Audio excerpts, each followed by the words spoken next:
Hey buddies, SomeNutzGuy here. Hope you're having an awesome day so far. In this video, we're very quickly going to talk about what you should do once you hit level 60 to get as powerful as possible, as quickly as possible.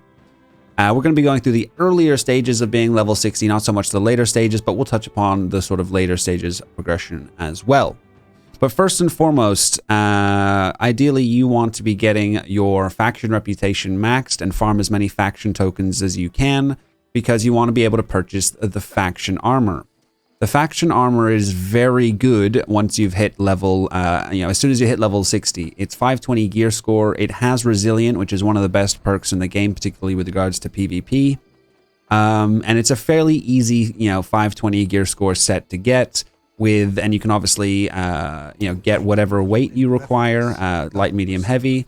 And you can also get, you can change the stats on them if you want to. So this gear, as an example, is really, really nice. It's really, really good.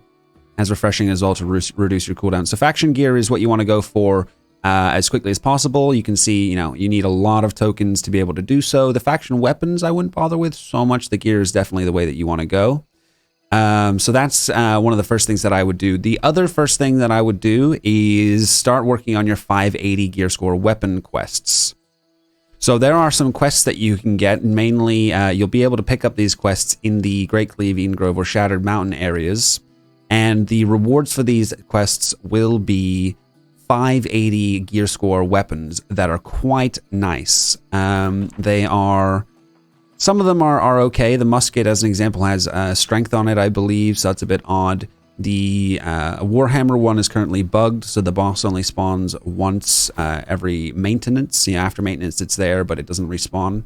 And I don't think that's yet been fixed. This is the this is the great axe that you can get. This is the hatchet that you can get. This is the musket that you can get, but yeah, it has strength on it for some odd reason. This is Lifebreaker that you can get from a quest in Genesis. That's kind of a non sequitur point. But these 580 gear score weapons are very, very good. What you need to do to be able to get these 580 gear score weapons is you need to complete all of the side quests in Great Cleave and Eden Grove, and a couple of the side quests here. I can't remember specifically which side quests in Shattered Mountain. In fact, this right here, this is probably a weapon quest. I didn't have any side quests here. I completed everything. I think I got a new weapon to 20 recently, and this is probably a new weapon quest for me to pick up for one of those 580 gear score weapons.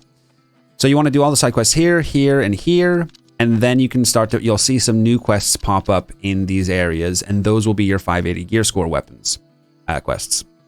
You'll know that they're the right quests because you'll go through a series of like 7 or 8 kind of tedious.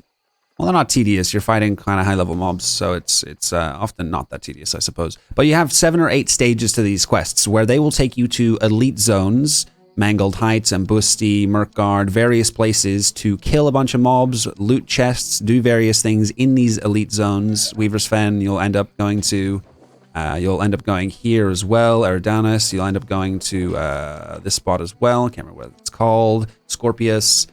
There will be some that take you down here.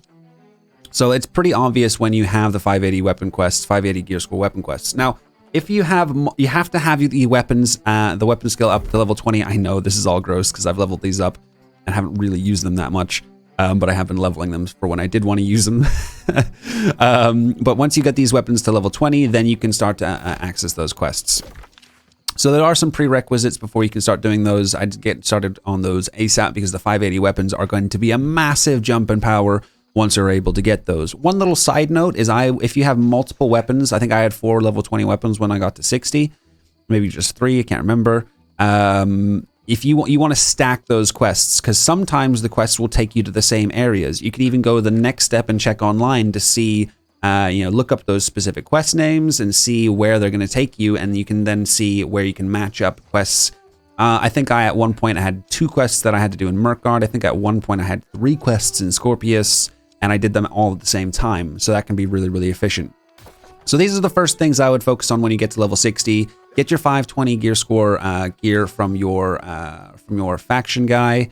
As a side note, the best way to farm the faction tokens would be, in my opinion, Reek Water, because you can rank up Reek Water's territory standing and then focus on pushing the faction token percentage buff, and then you can get bonus tokens there. If you haven't done that with Reekwater yet, you haven't ranked up your Reekwater territory, Great Cleave, Shattered Mountain is the second best place to do this, in my opinion, or it's the best place, barring the territory standing buff.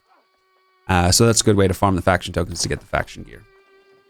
I'm going to be doing another video on sort of what you can do for fun or towards the end stages of, level 60. This is more of a, what to do once you've hit level 60, where are going to be your biggest power spikes as quick as possible.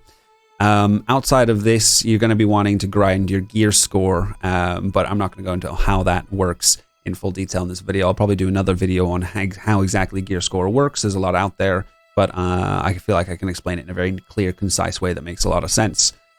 Hope you enjoyed the video. If you did, give it a thumbs up. If you'd like to see more videos like this, consider subscribing. I go live on my Twitch channel 5 days a week, every day except Monday and Friday. That's 3 till 7 on weekdays and 1 till 7 on weekends.